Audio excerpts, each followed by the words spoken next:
Hey, everybody. Today on Straight Talk Commerce, I'm diving into the wild, hilarious, and surprisingly strategic world of prank calls and viral content. I want you to meet my friend Sarah Gray. She is the brilliant mind behind TikTok's Southern troublemaker, Sue Dillon. From the character creation to content monetization, she is turning laughs into a legitimate, and I do mean legitimate, business. We're going to hear from her today. It was absolutely amazing to talk to her. I hope you enjoy our conversation. In 3, 2, 1, let's go. No fluff, no hype, just the real deal.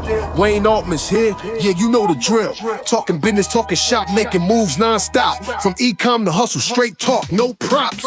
Straight talk, no gimmicks, no lies. Hey, I'll break it down with the sharpest lines. Money, moves, mindset, grind. You ready to win? Then tune in live. Big names, big games. All the lessons they bring, from Jelly Belly to AA Kings. From the startup grind to the top tier pros, we crack the code. Now here we go. Straight talk, commerce, didn't know, but Wayne Altman. Let's start the show. I'm here with Sarah Gray, who does the fabulous, the fantastically funny Sue Dillon on TikTok. And we're going to talk about how I fell into that, how I found you on TikTok, but absolutely fell in love with it. And I'm dying to talk to you. What inspired you to create that Sue Dillon persona, and how do you think has evolved over time? Well, I appreciate the compliments. It's crazy to think back about how it came to be, because it was an accident with how it came to be. Now, continuing it on to what it is now wasn't an accident. I chose that consciously. I made a lot of conscious decisions to keep it going. But when it first came to be, it was a total accident. I'd always done the voice, but never had a name for it. And it was kind of like a persona in a way, but not as developed as it became. But me and my sister would talk back and forth in that voice. And we always thought it kind of sounded like a smoker lady, like just the average, Appalachian woman in our area where we were living. The people we were raised by acted like Sue Dillon and talked like that, specifically our aunts and some of our babysitters growing up, and somebody you would see at a grocery store, you would hear, loud woman smoking in the parking lot, on the phone, type person. Hello. Hello. So this is T's mom. I couldn't understand what you were saying. What's going on? Well, I'm sorry that I was a little erratic on the phone. I was crying because I'm in a very serious situation. Mm-hmm. I was paying him $100 to give me a rim job, and I'm out of money, and I don't have no money to pay my bills, and he won't answer my phone calls. What kind of rim job? What's a rim job? What's a rim job? Uh-huh. A rim job is when someone licks your asshole. When someone do what now? They take their tongue and they make a little rim on your bunghole. On your butthole? It's sexual.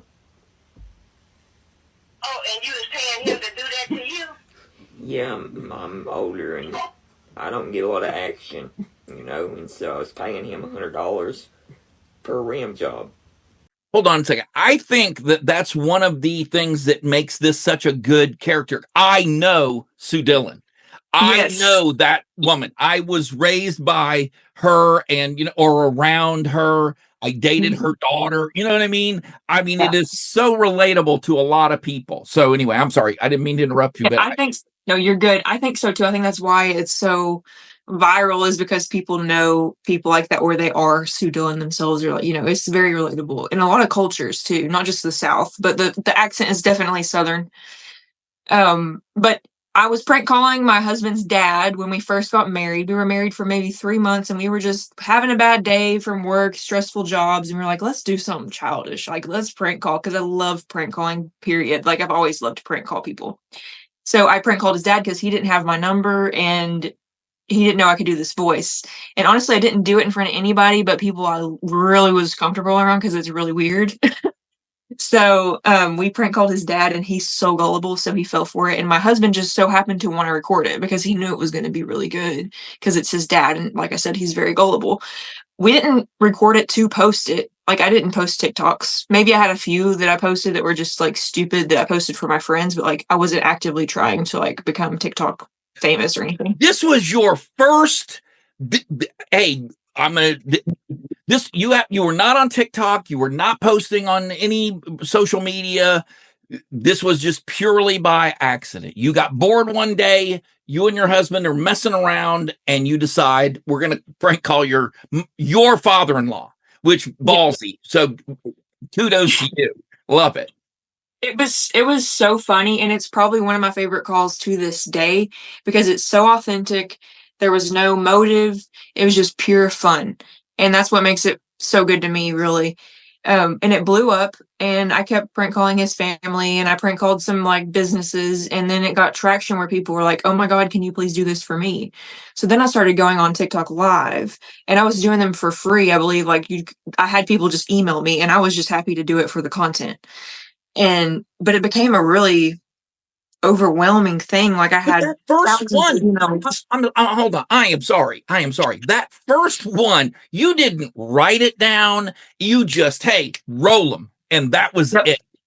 Yeah, What that's how was all of the them really call? go. Yeah. What was the call? What was the prank Oh, that you did to the your prank. father-in-law? It was we prank called him and said we were from a gas station that he goes to, and that he won a lifetime supply of Marlboro Reds, which is what he smokes. He's so happy. Hello? Hi, is this Donnie? Hello? Is this Donnie? Yeah? Oh, it's your lucky day, honey. How's that? You just won a lifetime supply of Marlboro Reds. Bullshit. I'm serious. Your son. No, you're bullshit, man. I don't. What are you trying to scam me for, lady? I don't want to scam you, honey. I just want to let you know you can come pick it up on the corner of Market Street. You just gotta come back to the store once a month. Oh, you talking about, down there by Seller, where Seller's funeral home used to be? Yes. No, are you shitting me? No, I mean, it says Jonathan Gray is the one that admitted you to this raffle. Really? Yes, sir. I'll be down there then in about an hour. Oh, now hold You on. talking about coming to the store? Yeah, now, I gotta call you back when I get the supply in, cause, it's a lot. But it'll be sometime today, honey. Okay, well, so where do I come to? The store? Or about? It's the main tobacco store on the corner of Market Street. Market Street. Now, just be careful. People have been tracking in dog shit in my store all day, honey. And I've been mopping the floors, so just be careful. Make sure you keep them clean. Okay, at Market Street, I know where you're talking about. You're talking about across from the jail, right? Exactly. I haven't been in there but like one time, and that was last summer. Well, that's crazy. I don't know. You got somebody looking out for you, I guess, because cigarettes, they're hard to come by nowadays. I guess. I don't know. Well, I know. I recognize your voice. You're the lady that runs the store.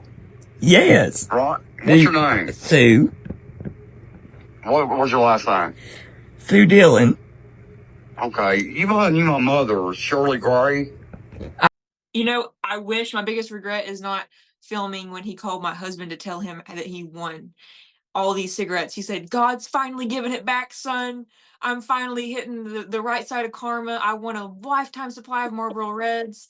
And like, he was going through it too. Like, he had just got divorced from my husband's mom. Yeah, man. So we told him, he said that was Sarah. That wasn't an old lady from the gas station. That was Sarah. She can change her voice. And he didn't believe you. He not at first, but he finally got around to it. He's like, "You MFers, like, you guys suck." But if he knew the guy, he took it well. He took it pretty well. Yeah, pretty well. Oh, but this is a fun fact. That video, I leaked his phone number. Like, I had my screen down, and I didn't even notice it. And people like months. And he never did he finally change the phone number? He never changed his phone number, and nobody calls him anymore. That But hey, you tell him that's I'm in awe. That's awesome. That's all. yeah, I mean, I know that went months and months.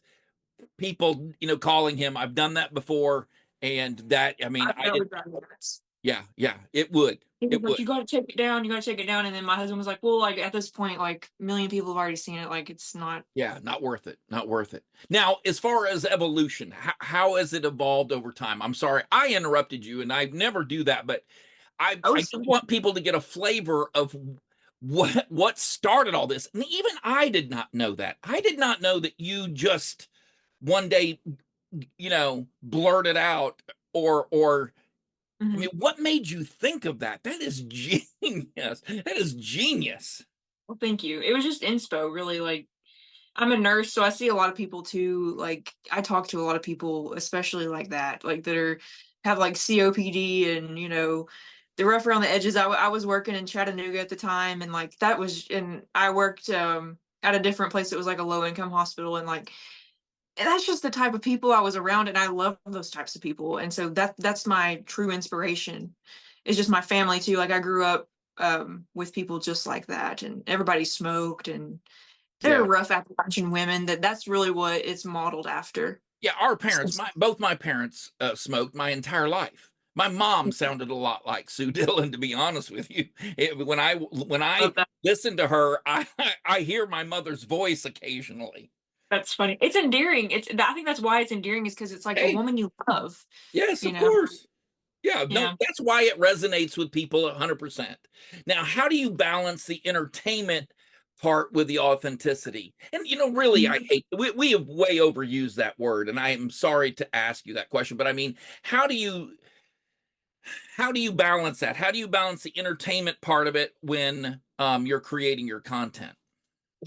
So, from my experience, if it's not my authentic idea or me being enthusiastic or excited to do it, and that's not where the source of my energy is coming from, like when I'm Yeah, putting it out on live or putting it out in a prank call video or whatever, it isn't entertaining. I yeah, have to really be into it.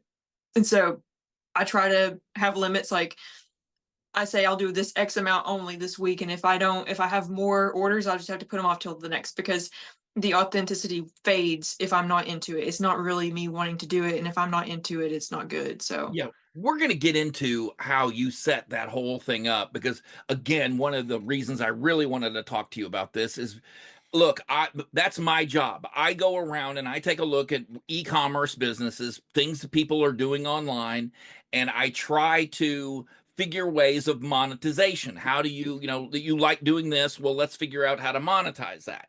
You, I don't know that there is no advice I could offer you. mm, You have done an absolutely fantastic job. You're doing things thank I you. would not have even thought of, and I consider myself 20 years in doing this an expert on e-commerce and monetization. And I Well, cannot wait to thanks. get into that. Now, what but I want to kind of set some ground, some ground here. What's been the biggest challenges in growing the audience on TikTok? Because you are primarily TikTok, that's your platform. Am I right?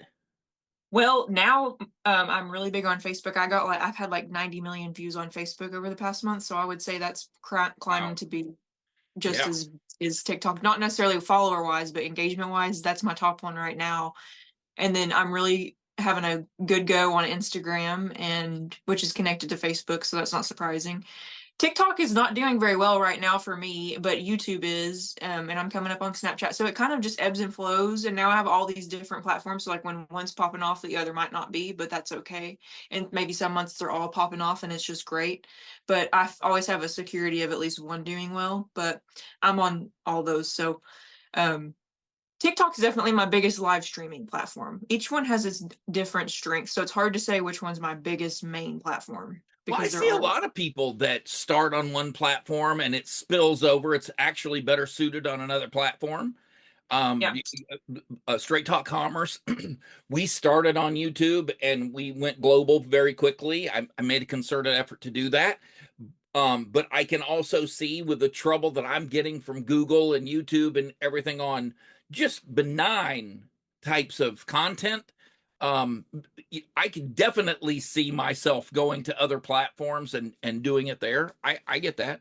Have you noticed any patterns in what makes one of your videos go viral, or do you pay much attention to that? You just let it fly?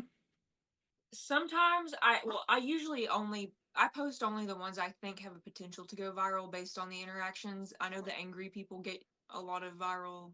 I get a lot of viral videos when they're angry, which I don't want to make people angry all the time. So I don't like make myself produce videos where I make people mad on purpose. Right. But because I don't think that's ethical. Like I'm not calling people just to like make them mad, but sometimes I do, and those are fun. So I have a hard time I also have a hard time with the nature of a prank call to be like, okay, I want this reaction so that it'll go viral. I'm going to make it happen because it's improv. So you just really never know what's going to happen. You have to kind of just play it out in the moment. But yeah, I'll do like 600 calls a month, and then I might save like 100, if that. Not Wow. maybe not even. So that's how I pick out the calls, and I do pick them out thinking they'll do well. But prank calls are definitely what's doing really well at this point. But I'm starting to see some of my other content that's not just centered around my character do well. So that's exciting. I'm trying to kind of evolve because I've very niched. And sometimes I get a little, bored because I've been doing this for 3 years. So I'm excited to do other stuff. I do a lot of like what's it called? Prosthetic makeup. So it's kind of random. But those are doing really well, I've noticed. But I just kind of like throw a noodle at the wall and see what sticks. You have other And characters that you're planning on bringing out? I mean, are you working on other characters? I mean, Sue Dillon seems to be I mean, everyone loves her. I don't know how you would retire her. so I could never retire her. I feel like people would leave if I did. So she'll always be around. But I do have other characters that I've used sometimes. Like I have a character named Earl, and he's a guy with a deep voice, like Sue's kind of, and he's just very creepy. And then Sue's sister's name is Violet, and she's prim and proper Christian, with like a gray bouffant type hairstyle. So Yeah. yeah, but I mean, I haven't really like used them enough to get a viral prank call. I have one once with Earl. It's hard to get people on board to want to see those because Sue is so gripping, and that's a challenge I'm trying to overcome right now. I think I will eventually, but it's like a slow change. So People do make it a little bit difficult when they find something that they love. They make it difficult for that individual that's doing that to move on to other things. But it seems like, look, if you anything that you keep pushing forward, and incentivizing people to watch, they're going to watch it. I think I would, yeah, I wouldn't be surprised to see 4 or 5 or 6 different characters come out of that. Um, thank where did you. you get where did you get Sue's earrings? She has some incredible earrings, and everyone that I have told that we were going to talk asked me to ask you where you got those. God bless those earrings, man.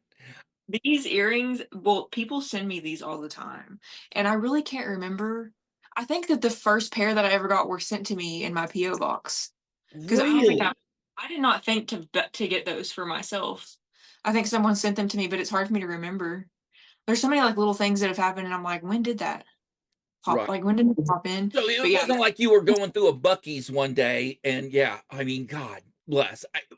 I can very distinctly remember the first time I saw Sue Dillon. Number one, I was scrolling through TikTok. I saw this massive number of people comparatively. You always see TikTok lives. Some people have, maybe 100 people in there. There was thousands of people in this watching you. And you were doing that. And I'm like, what in God's name? What the hell is going on in here? Sat there, listened to it, did not stop laughing. You were definitely on fire. And I kept trying to see what those earrings were. And I loved it. It was absolutely fantastic. Is it, is it harder to get people on the phone or keep them on the phone?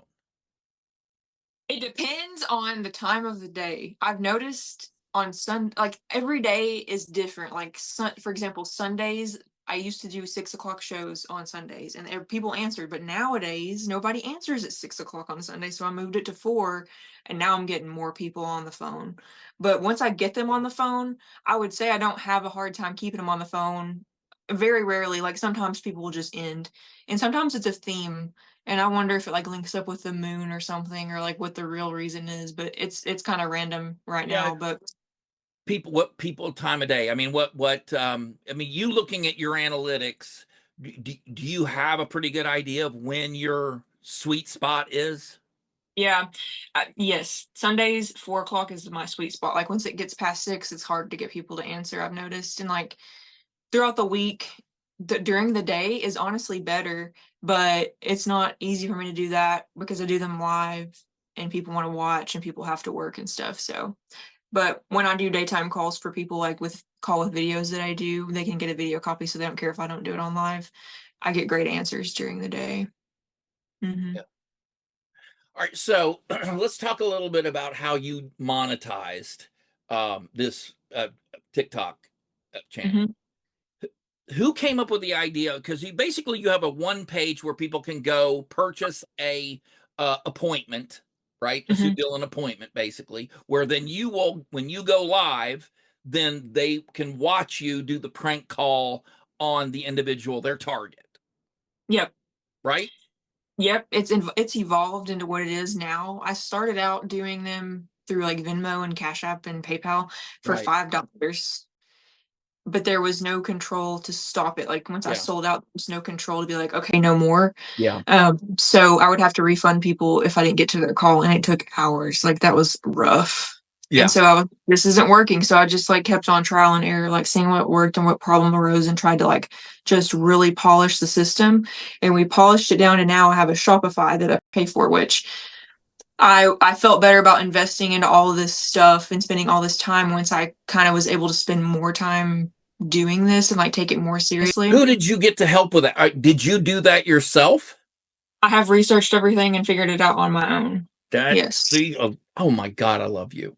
That is look, that's what I preach. I mean, that is exactly what I'm asking people to do. It's not, look, it may be difficult to begin with, but once you get it laid out, like I said, doing a deep dive for this interview, I really looked and went, okay, I put myself in Sue Dillon's shoes. How would I go about doing this? Two things came to mind.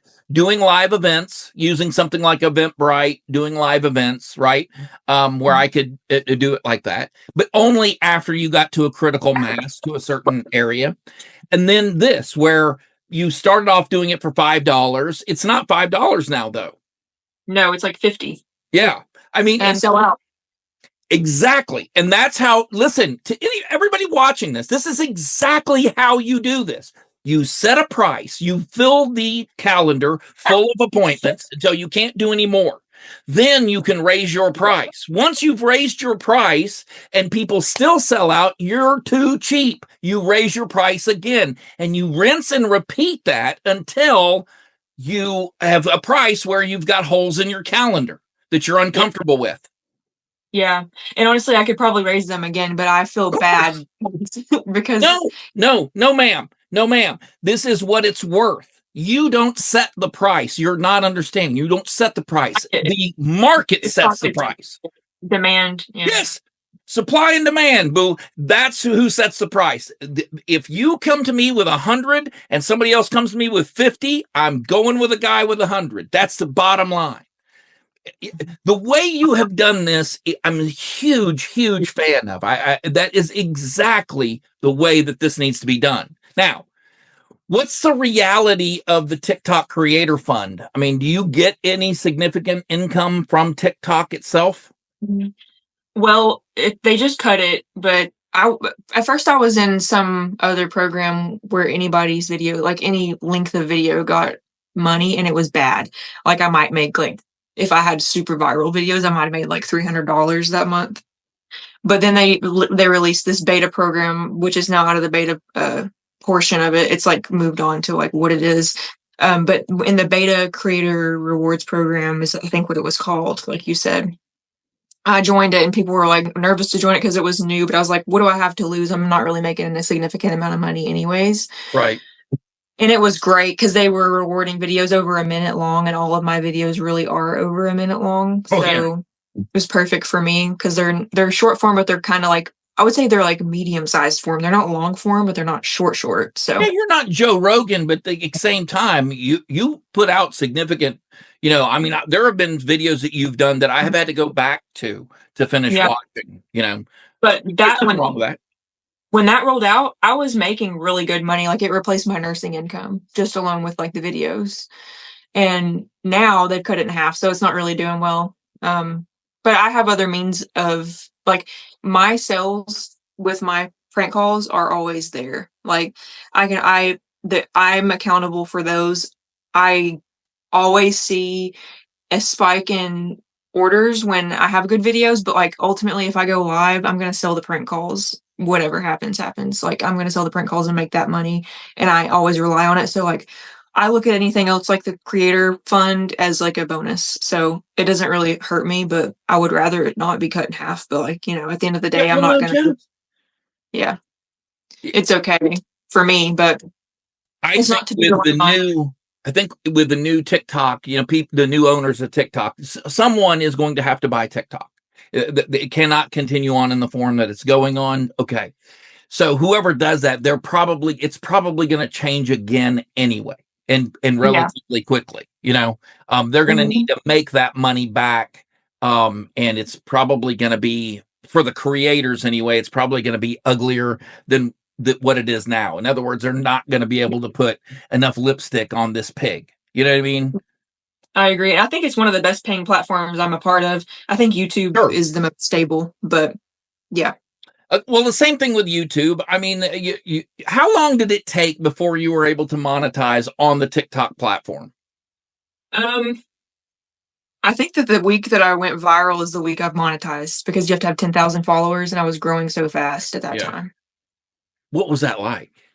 I mean, That's crazy. waking up and going, oh shit, I've got another 9,000 followers. I've got another, whatever. It's so exciting and so rewarding, and it made me feel. I felt like the entertainment world is my purpose, so it felt like whole. Like I felt like at home with it. And the attention's great, but aside from that, like I felt like I was doing something and it was working and it was like my strength. So it felt really rewarding. When you go out and about, how are you? I mean, are you recognized? I mean, I know that your close friends, they all know what you're doing and stuff. It may be some acquaintances, I mean, I can't picture you going around shaking hands with people, and just blurting that out. You seem like very down to earth, you know what I mean? No, I don't ever talk about it. Yeah. Yeah. Or going to a restaurant. Yeah, sometimes like occasionally, like maybe once a week ish. And it's like, especially when I go to Nashville, I don't live in the city, but like if I go to the city, I usually run into somebody that's like, you look really familiar. That's usually how the conversation starts. Like, I swear I've seen you somewhere, and I'll be like, I don't know. And they're like, you're that girl from TikTok. You do the, and I'm like, yes. It's always really chill though. Like I'm not at the level to be like, I don't think like harassed or stalked or anything. You're not around here. You need to come to California. I told you, my kids, man, my girls, all you would have to do is use your voice, use the Sue Dillon voice. And I swear to God, people would throw things at you. Speaking of which, are you doing any brand? Are you doing any affiliate kind of stuff? Are you doing any brand deals or anything like that? I've been doing some smaller ones. I'm with an agency that gets those for me, but right now I'm like still trying to prove myself. Pretty much, it's kind of a world where you kind of have to build it up, unless you're just like got like 15 million followers. But even then, I bet they had to build themselves up too. So I've done some smaller brands, just random brands that aren't super notable. And then I have done some live appearances with brands. I'm gonna do one with Sony Nashville Music Records, and that's a big one. That's my biggest. I have a very good friend of mine who we met while I was doing Straight Talk Commerce. She does brand deals with micro influencing makeup brands. And we were just talking one day, just having a casual conversation, and she said, I made $136,000 so far this year, and it was May. And I would lead every conversation with that. I mean, that is amazing. And so at the end of the year, she was over $300,000 that she made and she had 10,000 followers. Good for her. 10,000. Yeah. Yeah. So, I mean, that money is definitely out there if you're, so don't, yeah, I was just going to say, don't poo poo. I would definitely put some spurs to my, marketers, the people that are trying to get those brand deals, because brands are now looking for the smaller, safer, people to work with. They're cheaper to work with for sure. What are some of the hidden costs? What are some of the costs that you've experienced doing all of this that people may not anticipate when they're trying to go viral or make a presence on a platform? Making this set was expensive, but it was a good investment because that's when I really elevated my live stream. Yeah. So you're sitting on a set right now. Yes. Mm-hmm. Okay, so I pictured a corner of your home, that you just set up. I mean, so no, you're saying that you actually built a set in your house. Yeah, essentially it is a corner in my room. I have a spare room and I have 4 different sets in here. And they're just kind of like thrown up, but it looks kind of chaotic when you don't see the camera, like what's in the camera. Like if you could see what I see, you'd be like, oh my God, that's a hot mess. But it all works. Same here. Mm-hmm. Yeah, same here. I mean, that's exactly why I use the background that I do. Yeah, that it's perfect. What I'm trying to do with these interviews, Sarah, is show people that this is not only possible. I have a book coming out where I break down the mathematics and I show people that if you continue to create content, you will get better at it, and it is probable that you will go not only viral, but you'll have a sustainable business in social media. It's just math. It's simple math. So many people won't do it that there's enough room for the people that will actually put forth the effort, and they'll make a good living doing it. Yeah, it changed my life, and I'm so grateful. Yeah. How does TikTok compare with the other? We kind of talked about it a little bit, but I mean, if you were to go, are you saying that TikTok has taken a diminished role in your whole, your persona as a whole, or your business as a whole, or is it still like in the center, front and center? It's not my front and center anymore. I'm trying to like leverage up my other stuff. I'm putting more energy into the other ones. But right now it like really fuels my sales because the algorithm is so good. More people discover me with their algorithm than the other platforms. But Facebook is really coming up there, and I hate Facebook. I hate to like admit that, but it's really doing really right now. Yeah. So I'm getting a lot of sales from Facebook, from my views on Facebook. No one has been in Facebook jail more than yours truly. I have been in Facebook jail. I've been on death row in Facebook. Okay.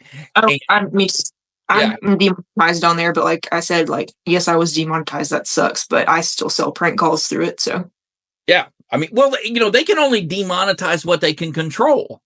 And you this is what I'm trying to explain to people. You have taken this to a place where you're not relying on TikTok, you're not relying on Instagram, and you're not relying on Facebook for the monetization. Same with us. I don't get a dime from YouTube for this podcast. Have never applied, probably will never apply for that. The money that comes in from this podcast comes from other sources, brand deals, appearances, that kind of stuff. So they have absolutely no say in the matter. When Google contacts me and says, hey, we don't like what you said on this video, or we're not going to let you, promote this video. It's annoying, but guess what? I don't care. We keep going. We absolutely do. And I don't have to sacrifice my voice. You know what I mean? I'm trying to let people know that you can still, even though some of these companies do not believe in freedom of speech, you can still have your freedom of speech, go your direction, and use that platform to the maximum. Yeah, I agree. I think once I let go of I never really relied on the social media apps, but once I let go of getting upset over the petty stuff that they do, I did even better, more energy to put into what I can control. Yeah. Yeah, what you can control and they cannot control. And that's, to me, that's a big thing. That is and it shows. I'll be honest with you, it definitely shows with that. What's a piece of advice, or what's the one, if you had to give someone one piece of advice that they're trying to grow their brand on TikTok, in specific, we'll talk about the other ones, but in specific, if someone wanted to grow their on the platform TikTok, what's the piece of advice that you would give them? To grow, I would say post videos and go live. Like, don't do one or the other. I meet so many people that do one or the other, and you're missing opportunity. So I would say do both. Yeah, that okay. Yeah, that would absolutely be important. The more content that you have somewhere, the better odds someone's going to run into you. That for sure. How important to you is community engagement when you're trying to build a following? I think it's the most important thing. If you're not getting engagement, you're probably not making an impression on people and keeping them there. That's a very good way to measure if you're keeping them there, is your engagement, like comments and likes and such. If I see a video that I am not wanting to comment or like, I most likely will scroll on. Sometimes I'll watch the whole video through and enjoy it and don't like it for whatever reason, but I don't think that that's the norm. So I think that the comments and engagement with likes and shares and stuff is a great way to measure that, and really pay attention to the videos that get more engagement and likes and shares and stuff, and figure out what specific thing about that video brought that on and try to replicate it in a unique way. Not necessarily the same exact way, but take whatever that secret sauce was from that one and like try to put it into the next. Are there any tools, any of your favorite? I mean, do you use any specific tools for that to help you kind of distill it down? I just like to pay attention, like reading through the comments, seeing what like a theme is that comes up. Right. And honestly, for me, it's pretty obvious. Like some of the themes, like my voice is a big reason people are like entranced by my videos, if not the funny like prank call itself, but just like listening to the voice and wondering how I do it and how I make the voice. So like, even if I'm not doing a Sue Dillon video, if I'm doing like a different type of video, I try to like incorporate the Sue voice because it's like something that grabs attention and people like what I'm known for. So that's just like one specific example to me. I feel like you could look at everybody's videos and pick one thing out that's like mutual between all of the videos that are successful on their page. Yeah, I agree. And if it's absent, then that's your reason that it's not going. You need to have that one little hook, that one little thing that keeps people like, kind of mesmerized or whatever by that. I would say for you, it is more than just the voice. You are willing to say things. And I want to ask you, I've been wanting to ask you this. Does putting on that wig and those earrings and going on as someone else, does that offer you a certain amount of freedom that you would, or are you just, I mean, Sarah, are you Sue Dillon? I mean, is that who you are? No, it's not who I am. Yeah. Not really. I mean, it's who I want to be, but no, I'm not her. So yeah, it definitely gives me courage. It's who I want to be. I did not expect you to say that, but no, I mean, we've talked a number of times and I sat there thinking to myself that it seems to me that Sue Dillon was able to kind of crack open the Sarah Gray, cocoon, she's your butterfly. Was a big moment in my metamorphosis, but I think I'm more outspoken now that I have done Sue Dillon, because I'm naturally kind of a like reserved person in a way. Like I'm kind of just like sit back and watch people and listen more so in person. But like Sue Dillon's very outspoken and she'll tell you straight away what she thinks, which I have adopted some qualities, but it's not a bad thing. I mean, your voice lowered when you said that. That is not a bad thing. Your voice should have gone up in that part. You know what I mean? Mm-hmm. I think that's good advice, especially to women. I am surrounded by them. I have a wife, 3 daughters. Look, man, say whatever you want. I have always been very pro. Yeah, I want my daughters to speak up. I want them to be able to have a voice and to say what it is, not when it comes to me, but when it's other people, I want them to actually say something, And so when Mo came to me and was like, wait a minute, Riley and Mo came to me and were like, what do you mean you're talking to Sue Dillon?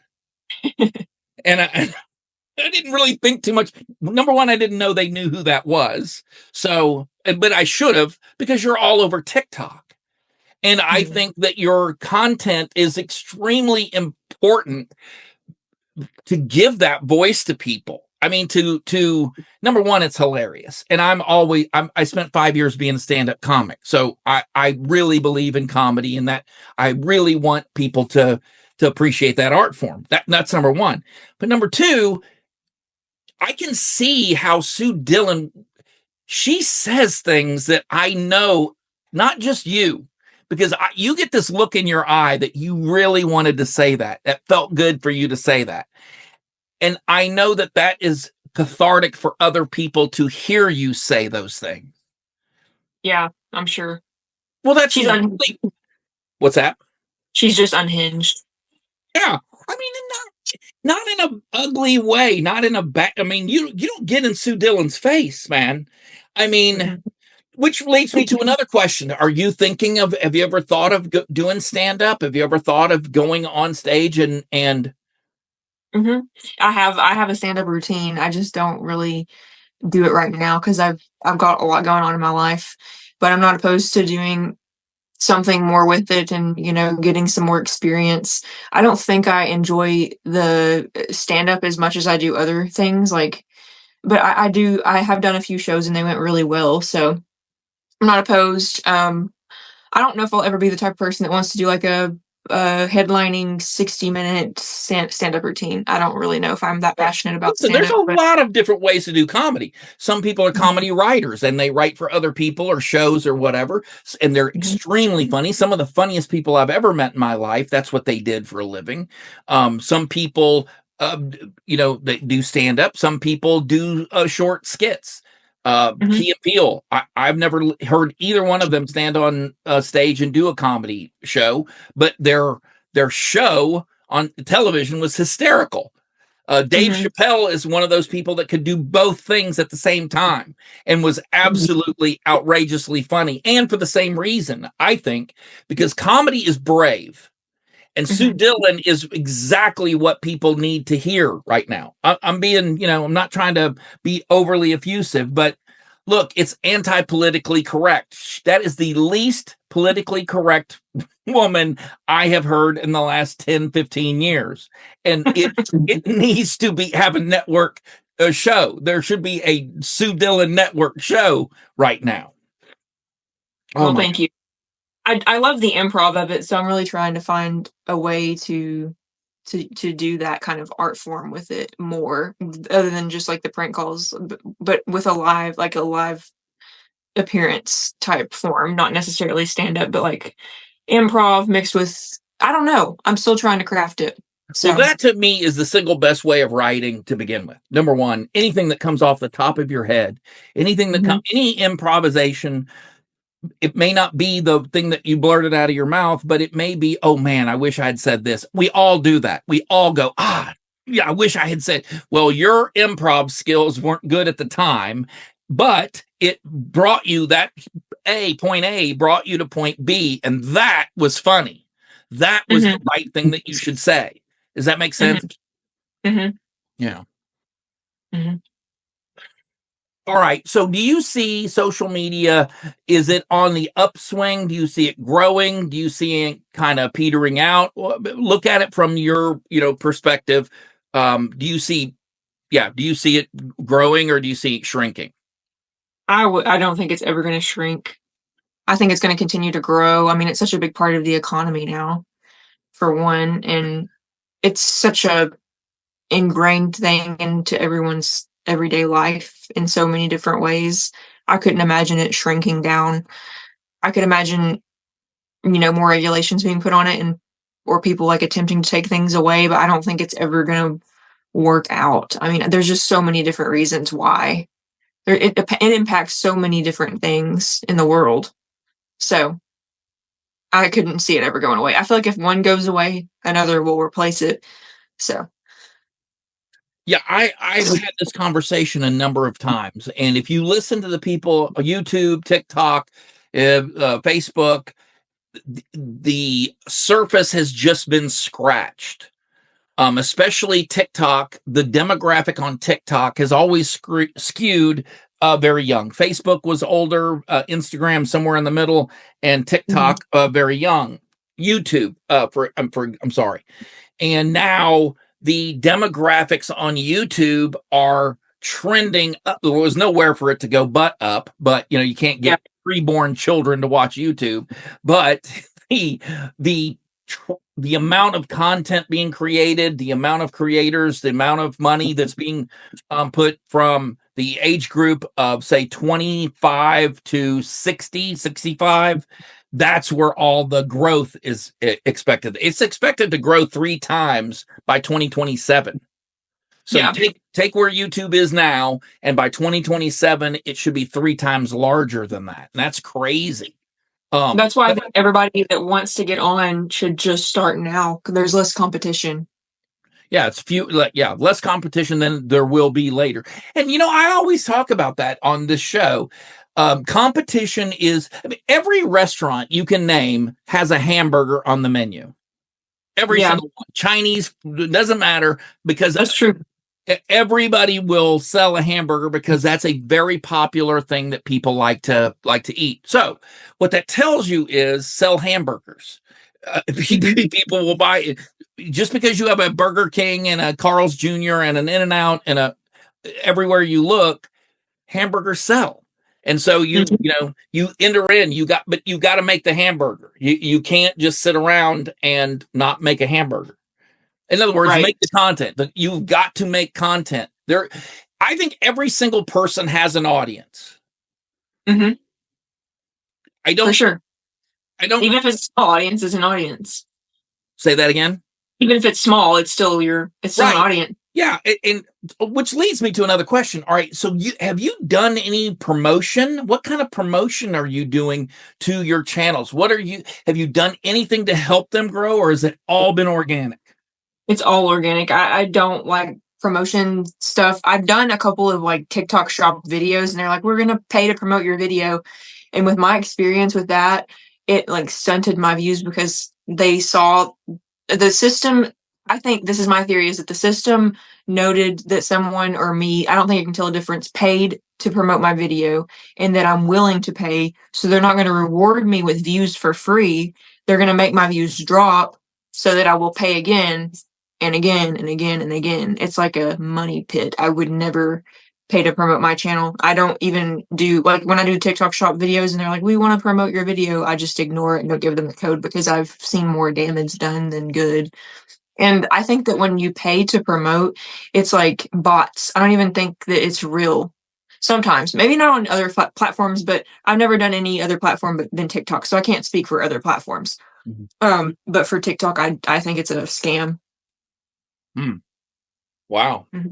I've never the way that I looked at it was every TV show that you can name has commercials on that network, letting people know when that show was going to be on. Let's say do you mean like promos?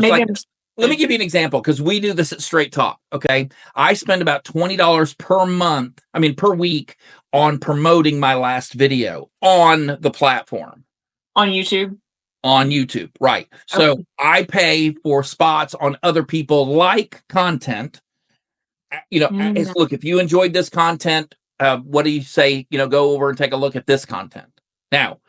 Okay, it's different on TikTok. Oh, really?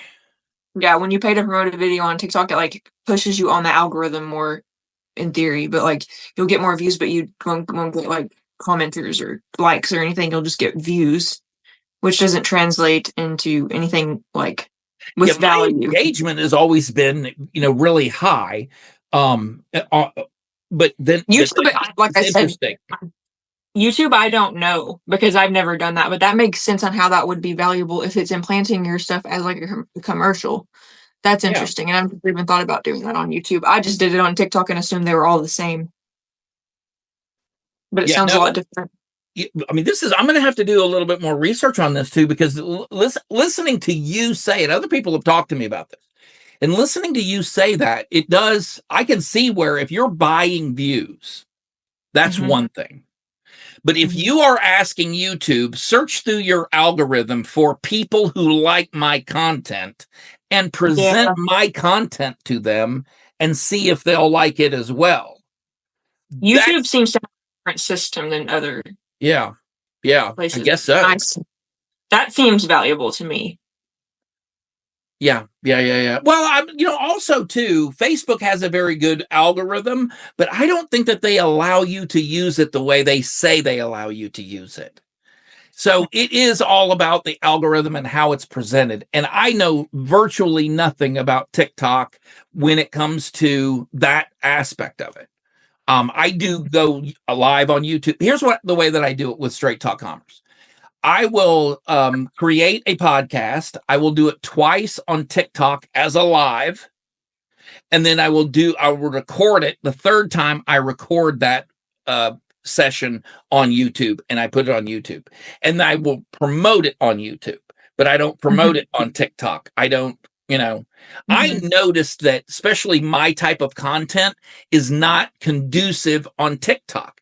There's not a lot of people on TikTok that look for my niche. My niche is practically non-existent there, as far as I can tell, right? It's not comedy. It's not funny. I'm not telling people where I went shopping, that kind of stuff. So, or I don't have a product to force down people's throat. Those slushy cups over here. I talk about them, but I don't, that's not really what we do. Yeah. That's interesting, man. That is very, very interesting. All right, look, man, that's what I've got. Do you have anything you want to plug? I want to hear, what are you doing? What's next for you? I've got a busy summer, and I'm doing a project with a print caller friend. It's called Jokes on Her, and we're trying to transform it into its own TV show eventually. So I'm putting a lot of energy into that, and it's going to be on all the platforms. We're on TikTok right now. We're still getting it going. So that's a big thing, and I'm always doing prank calls. So where can we find that? Well, I mean, on TikTok, what's it called again? Jokes on Her. Jokes on Her. I'm going to put a link. Can I put a link in the description of this video? Can I help? Yeah. That's number one. That's another thing I wanted to ask you. Look, we're not stopping right now. I'm dying to ask you this question. You know several of the same people that I know. Tammy, I love her so much. Yeah, a lot. Is there forming? Are you forming? Is there a community of women, social media personalities forming, or do you guys just pretty much not cross pollinate? Do you not, you just let her do her thing and, I don't really, they have a whole group and I feel like a part of their friend group, but not necessarily I don't really bring people over to them or vice. They already had an established friend group. So I wouldn't say I've had that happen yet. And it's harder with social media because people live so far away. But those are the only Chelsea Lynn's group, Libby and Chelsea Lynn and Paige and Beth and I'm leaving out her other sister. But do you think that's gender specific? And here's what I mean. I see a lot of men, content creators doing a lot of cross-pollination. Mr. Beast, for one, he's like the master of this. And that's the reason he's grown so quickly, is because he'll take the 100 people that are beneath every single person with fewer followers than him and bring them to his channel, and they do something and then go and spread the message of Mr. Beast out there. You know what I mean? And maybe I'm missing it. So please, I'm open to be corrected. I don't know. I don't necessarily gravitate towards women specifically. I have male friends as well. It is with the social media stuff, but I don't know. I feel like the collabs are pretty random. I don't really go about it. I don't like collabing with people unless I love them. So really, that's not necessarily how I would want to grow. I would want it to be authentic connections. Not that Mr. Beast isn't growing with authentic connections, but I feel like he's his motive is for more exposure, whereas my main motive would be to just make really good content with somebody, regardless of who I think that's mutually exclusive. Yeah, for sure. Oh, really? So the more you, that's interesting. That's some ground. I mean, I have to think about that. So you're saying that the more people that watch, I don't know how that would work. Okay, so your content is watered down by collaborating with, I guess you're right, with the wrong person or whatever, not doing a correct. I have to be into it. I don't know. It's just like Right. I don't know. I would have to have a strong connection with someone to be like, let's do prank calls together. Or it could be some other type of content, right? I mean, or maybe not. Yeah.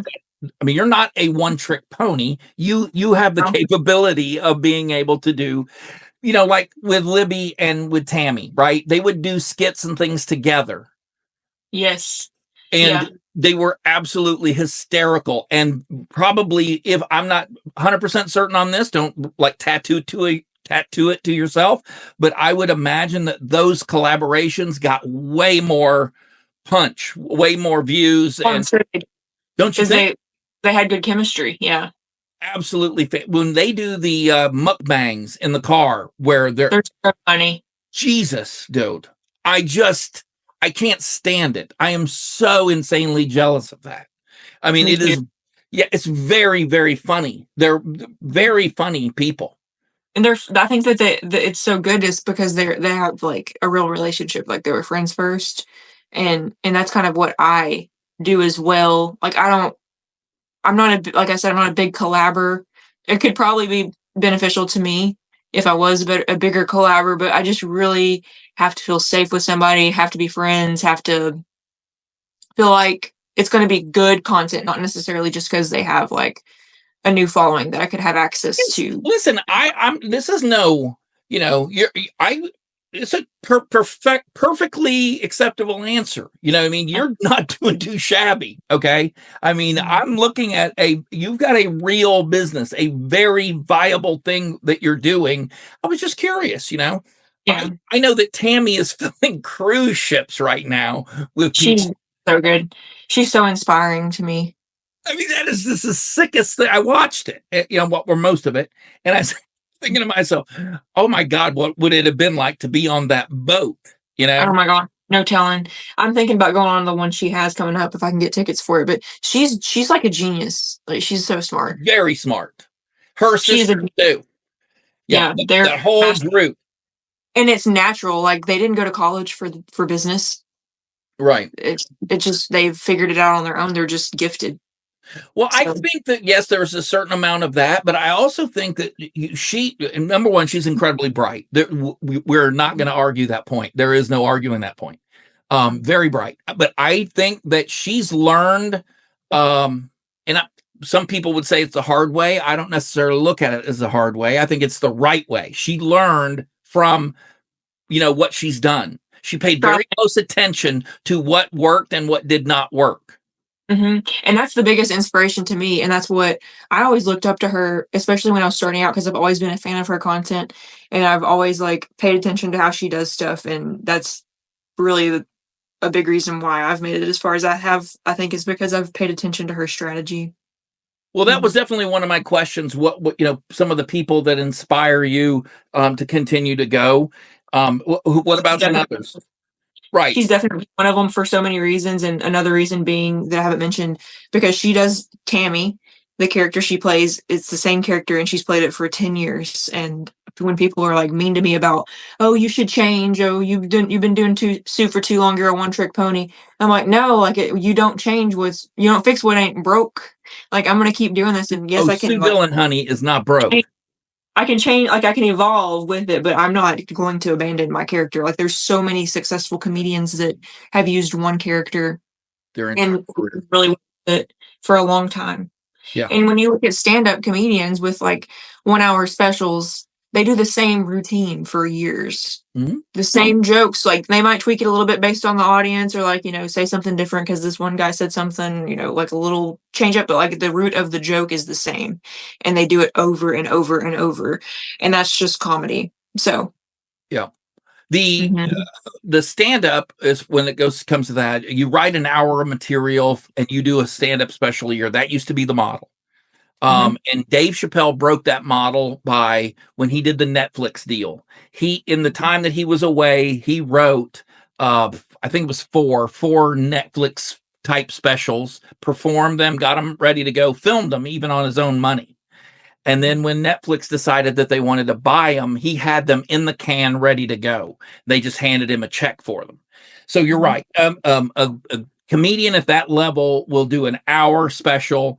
It's actually 40 minutes, 46 minutes or so of comedy for most of them. And then they move on after that. They'll tour that for a year. And after that point, they drop that and they never return to that material for the most part. The good news for the way you're doing this, and most of them are taking advice from you now, they're doing it kind of your way, is they're posting this online behind a paywall where people can go back and revisit that and they still get paid for it. Because in the past model, they would toss it in the garbage. They would never return to it. And guess what? They make no money from it from their past stuff. Louis C.K., they tried to cancel Louis C.K. for doing what he did. Okay. Well, he didn't, he was like, no, I'm not canceled. No, I didn't do everything I'm doing for you to just be able to cancel me. Rented a theater, did an hour of stand-up in that theater, filled it, almost free tickets. The tickets were not a lot to go there. He has currently made about $70 million on that one stand-up special, selling it at $5 a pop behind a paywall. Mm-hmm. Now, if you're canceling me for $70 million, bring it on. Let's go. I'd love to be canceled for that kind of money. That's crazy. Yeah. Well, look, as far as I'm concerned, I'm going to let you go, but I just want to tell you again how much I appreciate this. I've really thought very long and hard about what I wanted to say to you, and I want to give you some encouragement. I absolutely love what it is you're doing. I cannot see any point where I would change a damn thing. You keep going. Best of luck to you. Thank you very much for doing this. Thanks for having me. It was a pleasure. No problem. There you go. What started as a quirky voice on a phone became a powerful brand, a viral character, and a business model that's every bit as smart as it is entertaining. Sarah Gray did not just make people laugh. She builds something and makes something meaningful from it. Her journey is a reminder that in today's creator economy, success does not have to look traditional. You can start with a phone call, a character, even a joke. And as long as you bring your creativity, your consistency, and purpose to the table, sky's the limit. If you are a creator, an entrepreneur, or just someone who appreciates very smart storytelling, take a page from Sarah's playbook.